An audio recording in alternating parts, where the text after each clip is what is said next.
বিশ্বকাপের মিশন দেখানো শুরুই হয় নাই। এটা আমাদের একটা সিরিজ আমরা খেলছি।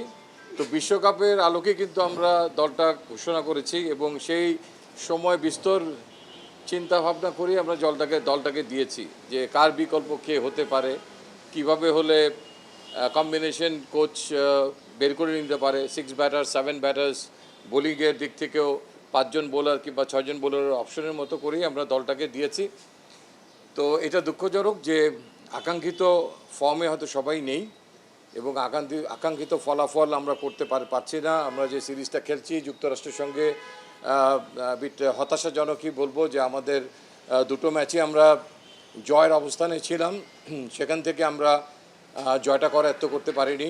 সেখানে হয়তো পারফরমেন্স আকাঙ্ক্ষিত না হওয়ার পরও কিন্তু আমরা দুটো জায়গাতেই কিন্তু প্রথম ম্যাচে বোলিংয়ের কারণে পিছিয়ে গেছি।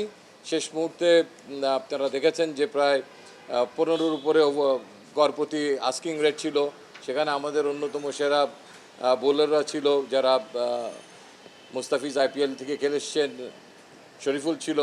বাট সেখানে আমাদের কাছে মনে হয়েছে যে শেষ মুহূর্তে যেগুলো বলা হয় যে টি-20তে যে একটা টুইস্ট, সেই টুইস্টটা আমরা পারিনি।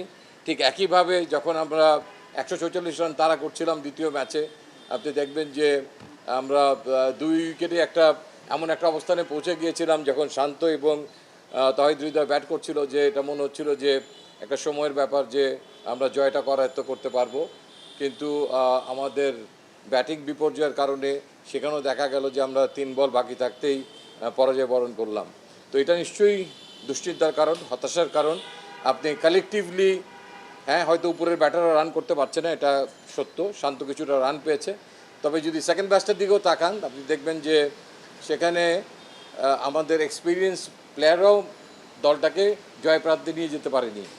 সো দলগতভাবে আমাদেরকে উন্নতি করতে হবে এবং আমরা আগে গিয়েছি আমেরিকাতে, সেই সুবাদে আমরা যেটা আশা করতে পারি যে আমাদের ভুল ত্রুটির থেকে আমরা শিখব। অন্যের ভুল থেকে শেখাটা হলে সেটা কস্টলি হয় না, বাট নিজের ভুল থেকে যদি কেউ শেখাতে সেটার জন্য অনেক মূল্য দিতে হয়। তো তারপরও এই মূল্যের বিনিময়ে যেহেতু আমাদের বিশ্বকাপটা মূল লক্ষ্য, তো সেই বিশ্বকাপে যেন আমরা ভালো করতে পারি সেই আশাটাই আমরা করছি এবং যে দলকে আমরা নির্বাচন করেছিলাম সেই দলের প্রতি আমরা আস্থা রাখছি। কারণ এই মুহূর্তে কেউই ট্রেনিংয়ে নেই। আমাদের টাইগার্সের হয়তো ট্রেনিং শুরু হবে, সেখানে আমরা কয়েকজন খেলোয়াড়কে আলাদা করে হোয়াইট বল ক্রিকেটের জন্য তৈরি করে রাখবো। যদি কোনো রকমের কোনো ক্রাইসিস দরকার হয় তাহলে যেন ইমিডিয়েটলি যে কোনো জায়গার রিপ্লেসমেন্ট আমরা দিতে পারি। আমাদের প্রোটোকল যেটা করতে হয়, ক্যাপ্টেন, কোচ এবং আমরা নিজে সিলেক্টররা সেটা বসে কিছুক্ষণের জন্য আলাপ করেছিলাম এবং যে টিমটা আমাদের এই মুহূর্তে আছে, যেখানে তাসকিনকে সংযুক্ত করা আছে, সেই দলটাই আমরা বহাল রেখেছি। তাসকিনের খবর আমাদের ফিজিও বাইজিৎ সাহেব জানিয়েছেন যে তার আরেকটা এমআরআই হয়েছে এবং এমআরআইতে তারা যে গতিতে তার আরোগ্য লাভের কথা চিন্তা করেছিলেন তার থেকে কিছুটা এগিয়েই আছে তাসকিন, কিছুটা বেটার রেসপন্ড তার। তো তারা আশাবাদী যে 30 তারিখ 31 তারিখ নাগাদ অ্যাসেসমেন্ট আবার করে হয়তো তিনি হালকাভাবে তার বোলিং অনুশীলন শুরু করবেন 1 তারিখ থেকে।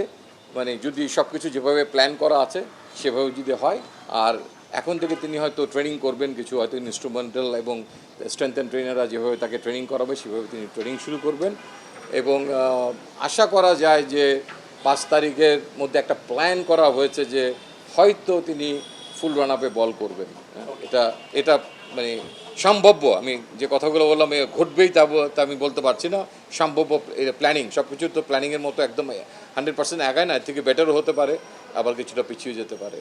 মূল আসরে ডেফিনেটলি আমরা একটা সময় পাবো, এর মধ্যে আরেকটা প্রিপারেশন ম্যাচ আমরা খেলবো এবং প্রত্যেকটা খেলোয়াড়, প্রত্যেকটা দল, প্রত্যেকটা দেশ, প্রত্যেকটা মানুষ আশা রাখছে যে দল যেন ভালো করে, এই প্রত্যাশা আমাদের থাকবে।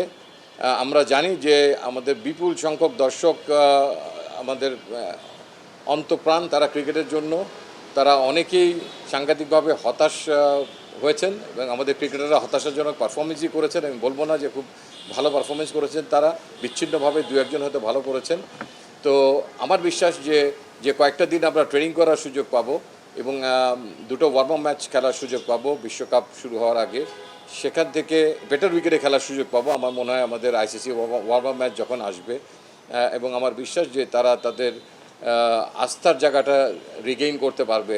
অ্যাজ লং কেউ হয়তো আউট হয়ে যেতে পারে, কারোর ফর্ম হয়তো যথেষ্ট ভালো নাও হতে পারে, কিন্তু আস্থার জায়গাটা আমার মনে হয় তারা রিগেইন করতে পারবে এই অনুশীলন এবং এই পরবর্তী দুটো ম্যাচ। যদিও প্রতিপক্ষ একটা ভারত অনেক শক্তিশালী দল, তারপর আমার মনে হয় যে যে দুইটা ভ্যান্যুতে আমরা আমাদের ওয়ার্ল্ড কাপের খেলা খেলবো যুক্তরাষ্ট্রে, সেই দুটো ভ্যান্যুতে আমরা কিন্তু ওয়ার্ম আপ ম্যাচ খেলার সুযোগ পাবো এবং ওই দুটো ভ্যান্যু ডেফিনেটলি এই ভ্যান্যু উইকেটের থেকে আরও অনেক বেটার উইকেট হবে। না, ইনফ্যাক্ট সাইফুদ্দিন টাইগার্সে আমাদের দলের সঙ্গে ছিল এবং যে ছয়জনকে আমরা ওখানে একটা স্পেশাল ইনস্ট্রাকশন দেওয়া ছিল টাইগার্সে যে সেই ছয়জন খেলোয়াড়কে যেন হোয়াইট বল ট্রেনিংয়ের মধ্যে রাখা হয়, অন্যরা ফিজিক্যালের পাশাপাশি রেড বলে ট্রেনিং করবে। তো আনফর্চুনেটলি এই মুহূর্তে গতকাল বোধহয় আমরা একটা ইমেল পেয়েছি এবং সাইফুদ্দিন ফোনও করেছিল। তিনি একটু পারিবারিক কারণে, তার স্ত্রী অসুস্থ এবং সন্তান সম্ভবা, সে কারণে তিনি জুনের 10 তারিখ পর্যন্ত আমাদের